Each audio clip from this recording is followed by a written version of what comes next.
नमस्कार मंडळी, आपल्या सर्वांना नवरात्रीच्या हार्दिक शुभेच्छा। तुम्हाला माहितीच आहे, उद्यापासून नवरात्रीचा उत्सव चालू होत आहे।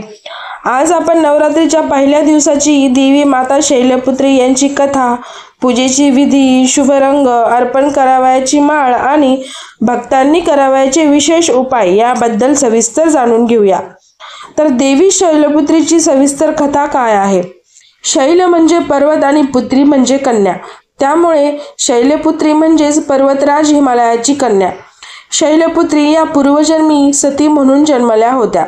त्या दक्ष प्रजापतींच्या कन्या होत्या। भगवान शिव यांना पती म्हणून मिळवण्यासाठी त्यांनी प्रचंड तपश्चर्या केली आणि विवाह केला, पण दक्ष प्रजापतींनी यज्ञात भगवान शिवांचा अपमान केला। हे पाहून सतीला सहन झालं नाही आणि त्यांनी योगाग्नीमध्ये देहत्याग केला। पुढच्या जन्मी त्या पर्वतराज हिमालय यांच्या घरी कन्या म्हणून जन्मल्या आणि त्या झाल्या माता शैलपुत्री। या रूपात त्या वृषभावर आरूढ आहेत। त्यांचा उजव्या हातात त्रिशूल आणि डाव्या हातात कमळ आहे। शैलपुत्री देवीला नवरात्रीतील प्रथम शक्तिरूप मानलं जातं। साधकाच्या साधनेची सुरुवात त्यांच्या पूजनाने केली जाते। त्या भक्तांच्या धैर्य, स्थैर्य आणि प्रचंड आत्मशक्ती देतात। तर पाहूया पूजा कशी करायची ते। सकाळी पहाटे स्नान करून घर स्वच्छ करावं, स्वच्छ पांढरे वस्त्र परिधान करावेत, घरातील पूजास्थळ सुगंधी धूप, फुलांनी व गंधाने सजवावं। घटस्थापना, एका मातीच्या भांड्यात माती टाकून त्यात जव, गहू किंवा सप्तधान्य पेरावं। त्या भांड्यावर कलश ठेवावं। कलशात पाणी, सुपारी, नाणी, हळद, कुंकू, अक्षता ठेवून त्यावर आंब्याची किंवा अशोकाची पाने ठेवावीत। वर नारळ ठेवून कलश सजवावा। कलशाच्या जवळ देवी शैलपुत्रीचा फोटो किंवा मूर्ती ठेवावी। तर मंडळी, हे पाहूयात की पूजन विधी काय आहे ते। प्रथम गणपतीची पूजा करायची आहे, नंतर कलशाची पूजा करून शैलपुत्री देवीला आवाहन करायचं आहे।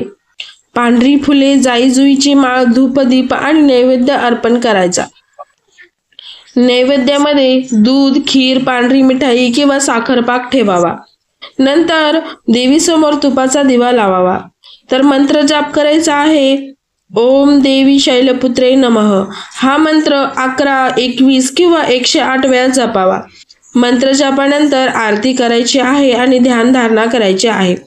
तर मंडळी, या दिवशी पांढऱ्या रंगाचं महत्त्व काय आहे ते पाहूयात। नवरात्रीच्या पहिल्या दिवसाचा रंग आहे पांढरा। हा रंग शांती, पवित्रता आणि साधेपणाचं प्रतीक आहे। पांढरे कपडे घातल्याने मन शुद्ध होतं आणि साधकाची एकाग्रता वाढते। देवीला पांढऱ्या फुलांची माळ अर्पण केल्याने घरात सुखशांती आणि सौहार्द निर्माण होतं। तर मंडळी, या दिवशी असे कोणते खास उपाय करायचे आहेत हे पाहूयात। घरातील तणाव कमी करण्यासाठी देवीला पांढरी फुले आणि दूध अर्पण करायचंय। कन्यांच्या मंगल कार्यासाठी शैलपुत्रीला पांढरी चुनरी अर्पण करायची। आर्थिक प्रगतीसाठी देवीसमोर पांढऱ्या तांदळाच्या अक्षतांचा ढीग ठेवावा। शांतता व स्थैर्यासाठी देवीच्या मंत्राचा जप दररोज 108 वेळा करावा। गृहशांतीसाठी घराच्या दारात पांढऱ्या रंगाची रांगोळी काढावी। आरोग्यासाठी मुलींना किंवा कन्यांना पांढरी मिठाई किंवा खीर वाटावी। तर मंडळी, ही झाली संपूर्ण माहिती। नवरात्रीच्या पहिल्या दिवशी पूजल्या जाणाऱ्या देवी माता शैलपुत्री यांच्या पूजेची विधी, कथा, रंग आणि उपाय आपण सविस्तर पाहिले। तर देवी शैलपुत्रीच्या कृपेने आयुष्यातील सर्व अडथळे दूर होतात, मनाला शांती मिळते आणि सुखसमृद्धी वाढते।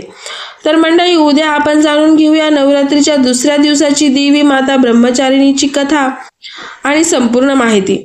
तर तुम्हाला जर हा व्हिडिओ आवडला असेल तर लाईक करा, जास्तीत जास्त लोकांपर्यंत शेअर करा आणि हो, सबस्क्राईब करायला विसरू नका। पुन्हा भेटूया पुढच्या व्हिडिओमध्ये। नमस्कार।